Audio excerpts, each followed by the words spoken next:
Welcome to the broadcast and live stream of Moonshot Radio. Moonshot Radio is generously sponsored by the PNC Grow Up Great program.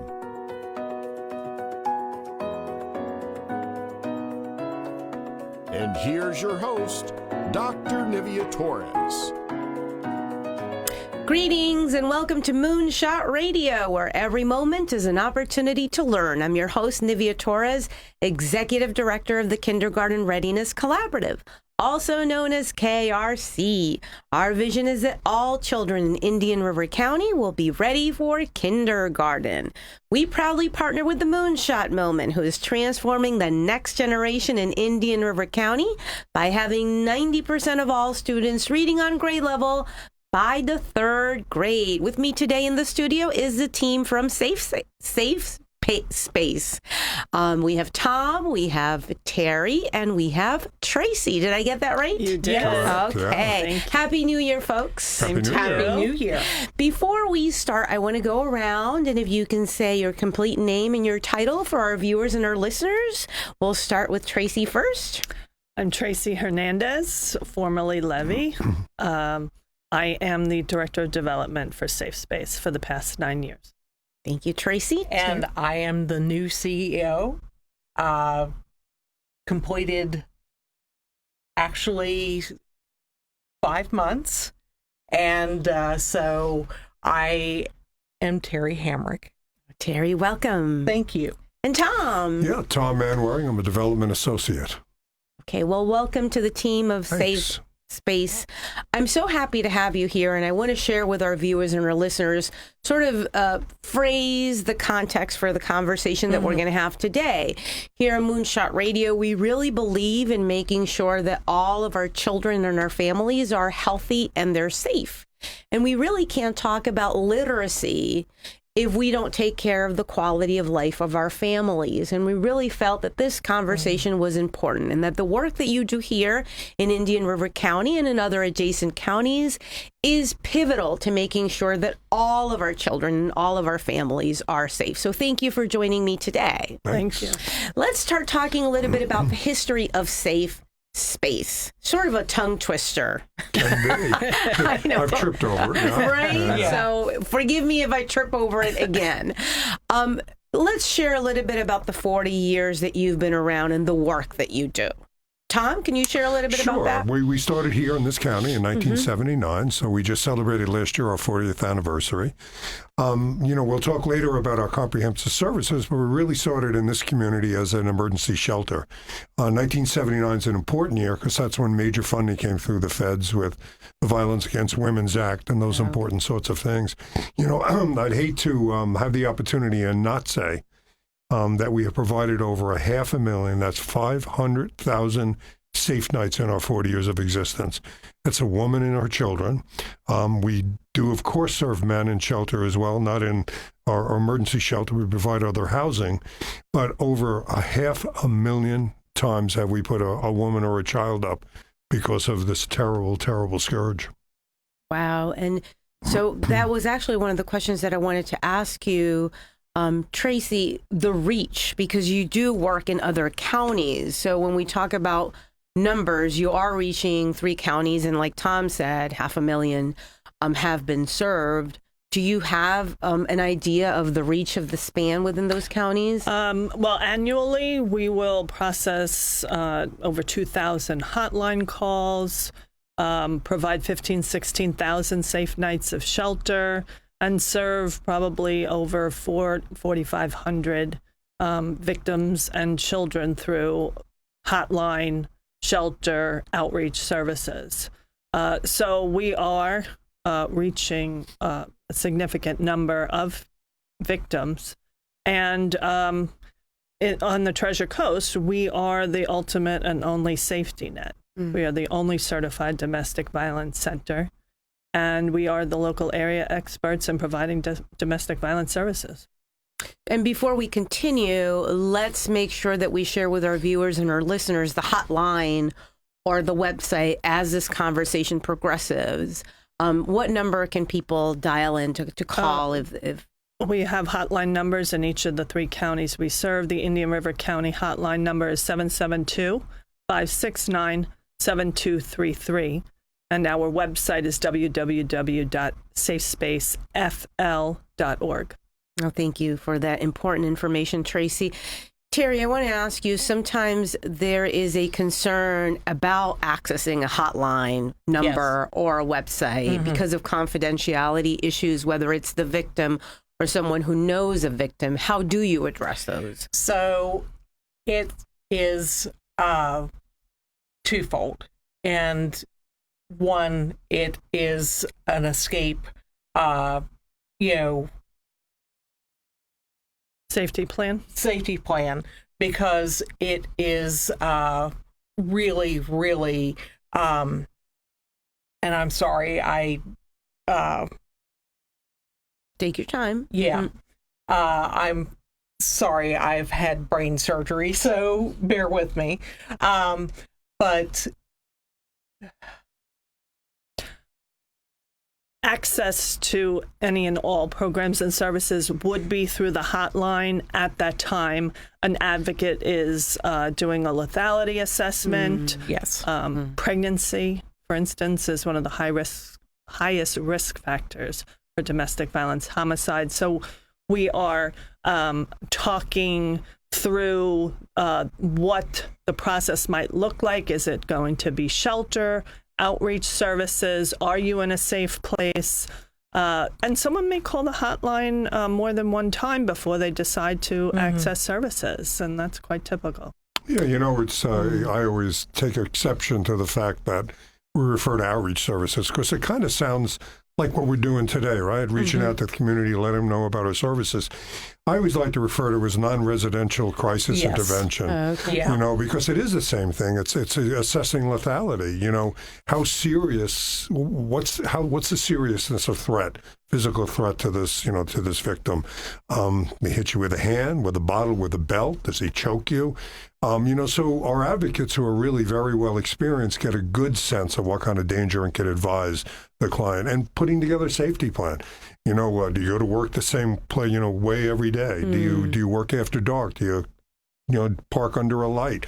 Do you have somebody walk you to your car? Do you have a safety plan that includes when you get home safely? Do you call someone to let them know that so they know if it takes 15 minutes and it's been 20, they're starting to wonder and starting to be concerned. And so for you the don't just children as disappear. well. Obviously, Exactly. At the schools. Yeah. Moms go to work, children go to school. Safety planning is one of the greatest services that we provide while in our care. yeah, because really, it's not every person wants to escape. And, so it's really, really dependent on their level of power and control. And, it's the analogy that I spoke to you earlier about that, it's isolating. It is. Yeah. It definitely is. Yeah. I just, I'm listening to you and two thoughts. First, Tom, I'd like you to define for us domestic violence and the dynamics of domestic violence. And then the other thought that just strikes me is I'm thinking of specific communities that might need support in Spanish. Do you have that available? We do a rural program. Okay. And I'm just thinking because there's a stigma with domestic violence and whether reporting or getting help. Yeah. So is there someone who can support these communities? Because, again, there's a stigma overall, but for some particular communities, there's sort of an understanding that these are some things that you vulnerable. don't. Yeah, exactly. And these are things that you don't necessarily share. But Tom, share with me. Earlier, we were having a conversation before we went on air about the dynamics of domestic violence. As I said, I've worked my entire career, and those are many years as a mostly retired person. Thinking, and I worked in education, health, and social services, and always had a very naive idea about domestic violence. I always thought the guy that went to work, his boss made him feel so small. When he came home at the end of the day, had a couple of beers perhaps, he lowered his inhibitions, he struck out. Maybe it happened once, maybe it was episodic. And does that happen? Certainly that happens. But really, the victims that we see are really victims of a completely different dynamic, Yes. and that is a dynamic of isolation, power, and control. It really is so much more sophisticated, and it's often a man who starts out as very romantic, and then it turns into very jealous, and a sense of ownership, and then is so threatened that continues to pull any sense of connection with the community. You go out with your girls on a Thursday night, you come home, you're all happy and giddy, and I don't know where you've been. I'm not sure I can trust your friends. No more times out with the girls. We go over and see your mom on a weekend. She fills your ideas, head with all crazy ideas. We'll see him at Thanksgiving and Christmas, but no more of this daily phone call, no more of this stuff. And the victim's world really starts to shrink, and that extends to financial control. Often these women, when they come to us, they don't have a checking account, a bank account, a credit card, a credit score.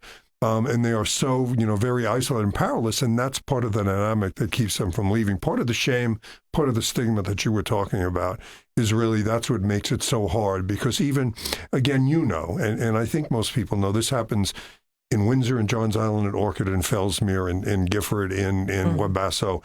I mean, it's regardless of education, Yes. regardless of income, it's just a dynamic. That is a human dynamic, and is a human dynamic, but is a crime. And we always need to say it's a crime, to feel terribly sympathetic towards the perpetrator of these kinds of issues. Sometimes that's misplaced. This is really stealing someone's life. Well, and it's not always physical abuse. And I think as a society, we Yes. don't acknowledge the verbal, the emotional, the mental, the financial abuse that really holds a victim hostage for so long. And then you lose all sense of yourself. You've been isolated, manipulated. You don't have a support system. You may have a couple of children. Where are you going? How are you surviving beyond, this relationship, healthy or not?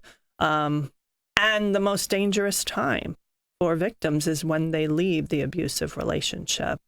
75% more likely to be murdered in that period. So calling our hotline, reaching out for services is one of the bravest things a victim can do. I'm so glad you defined that emotional piece, because I think sometimes we just see domestic violence as the physical abuse, but that emotional abuse is as important because it is creating a vulnerability and an insecurity in a woman to leave. We have to take a break to hear from our sponsors, but before we do that, I really want to share again on the air the phone number. Tracy, if you would be so kind to share it again, please. It's a 24/7 hotline, crisis hotline. There's always an advocate answering the call. And here in Indian River County, it's 772-569-7233. Tracy, and if someone who calls needs support in Spanish, is there someone who can do Yes. that? Okay. Yes. So we want to reassure our community that there's someone available who can speak to them in their Yes. home language. We're going to take a break to hear from our sponsors, and we will be right back. At the Kindergarten Readiness Collaborative, our vision is for every parent, regardless of income or zip code, to have the knowledge and tools they need to raise healthy children that are prepared for kindergarten. Our mission is to support our partners in developing a high-quality early childhood system that is family-centered. Our outreach and parent engagement specialists connect with families and build trusted relationships. KRC has chosen Fellsmere and Gifford as our two focus areas in Indian River County. Our Fellsmere office is located downtown in the city annex, and our New Gifford office is located within Victory Park Apartments. Our administrative offices are now located adjacent to Healthy Start and Treasure Coast Community Health in Vero Beach. The Kindergarten Readiness Collaborative, developing a high-quality early childhood system for all children in Indian River County. Everyday activities are great for finding moments for talking and teaching new words. Babies' brains grow 80% in the first 18 months of life. As parents and your baby's first teacher, you can help build their brain with language and literacy skills. Involve the whole family. Ask questions. The more words babies hear, the larger their vocabulary can grow. Support early childhood education by talking, reading, singing, and family engagement. This message has been brought to you by PNC Grow Up Great and the Florida Grade Level Reading Campaign.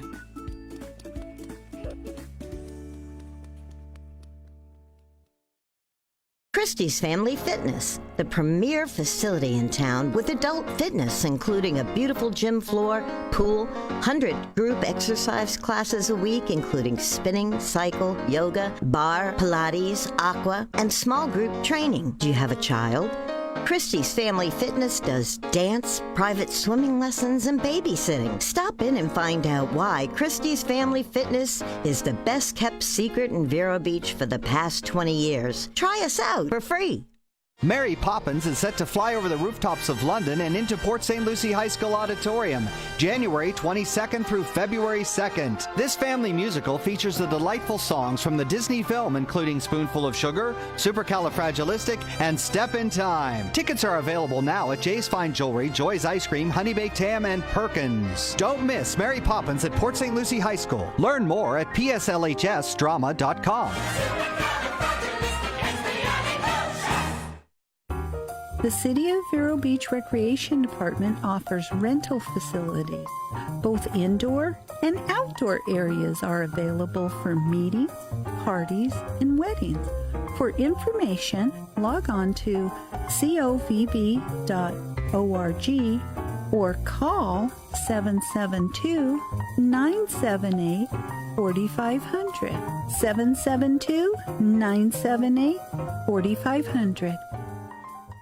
Compassion and simplicity. Millennium Cremation Service, with offices in Sebastian and Vero, strives to help you with the planning and help you know your loved one is close by and cared for. Millennium is the wave of the future for final arrangements with a state-of-the-art facility. For a simple cremation, it costs just $795, which includes services of director and transfer to crematory. Millennium Cremation Service, locally owned and operated. Millennium Cremation Service, 999-5547. MillenniumCremationService.com. We're back to Moonshot Radio, where every moment is an opportunity to learn. I'm your host, Nivea Torres from KARC. And with me today in the studio are Tom, Terry, and Tracy from Safe Space. Welcome back, folks. Thank you. Thank you. Very excited to have this very important conversation. And let's talk now about the core programs that you have at Safe Space. I'll start. Obviously, we are best known for our emergency shelter program, which is typically a 6 to 8 week stay, but it is just that, emergency shelter.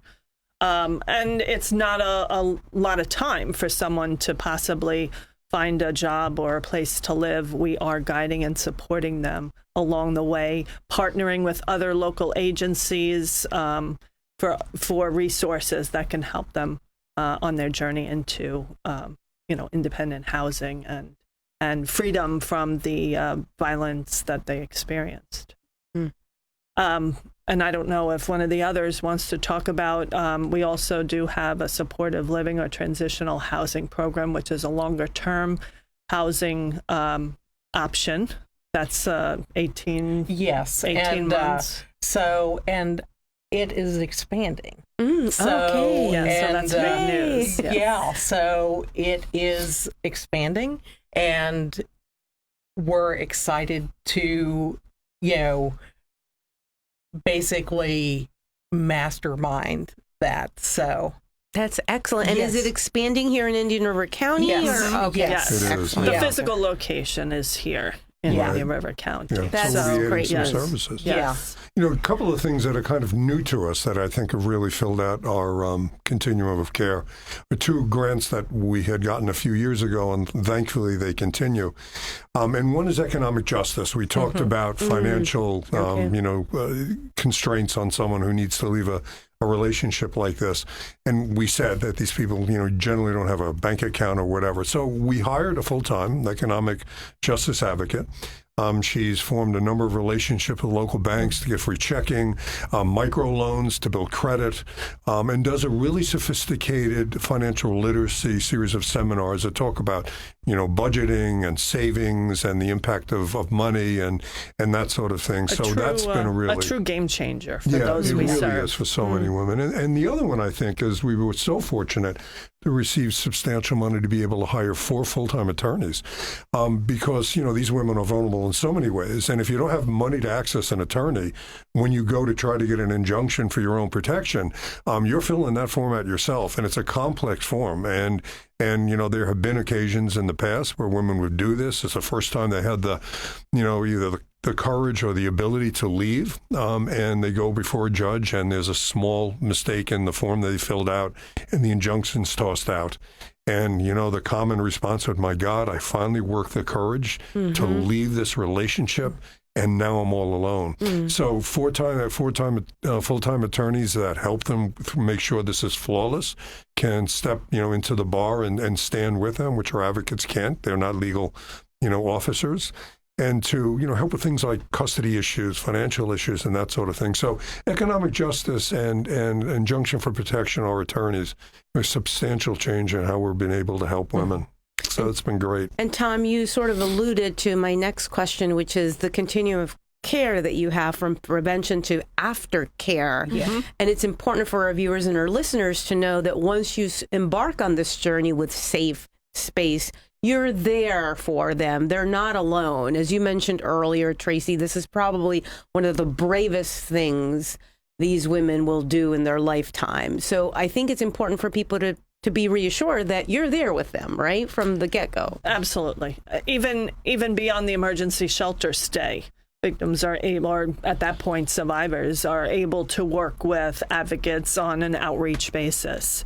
Empowerment is huge. We are an empowerment model because those that we serve are, coming from very controlled situations. So the last thing we want to do is tell someone what to do, when to do it.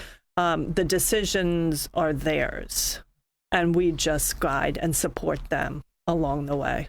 Yeah, because we do not want to be their in-house abuse. That's very well said, because it's sort of like they're moving from one situation where they're limited, they're constrained, they're vulnerable to an environment that will hopefully teach them and give them the skills that they need to be successful and empowered for themselves, but in many cases for their children as well, because they need to be role models for their children as well. Well, right? And they have the skills and they have the, skill sets, and just finding and reinforcing that is, wonderful. It's definitely a celebration for all of them. Oh, absolutely.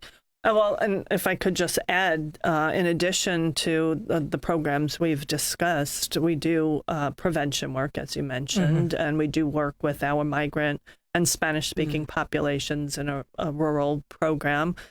We do have other specialized programs. I don't know if you want to talk about child protective investigations and an INVEST program, which is enhanced violence services team, where we'll partner with local law enforcement. Most vulnerable. Yeah. Right. Yeah, those at highest risk for domestic violence, homicide. Well, I just want to thank you all for coming here today and talking about this very important topic. I think that we need to have you come back and talk about the implications of all of these issues on children.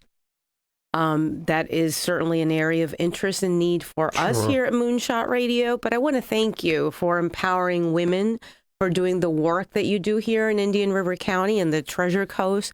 I think it's important. And I also want to encourage our viewers and our listeners to visit your website and to volunteer, because there are other ways that we can support the good work that you do. So thank you, and I wish you much success in this new year. Thanks so much. Thank you so much. Thanks for the opportunity. Thank you. My pleasure. And until next time, this has been Moonshot Radio, where every moment is an opportunity to learn.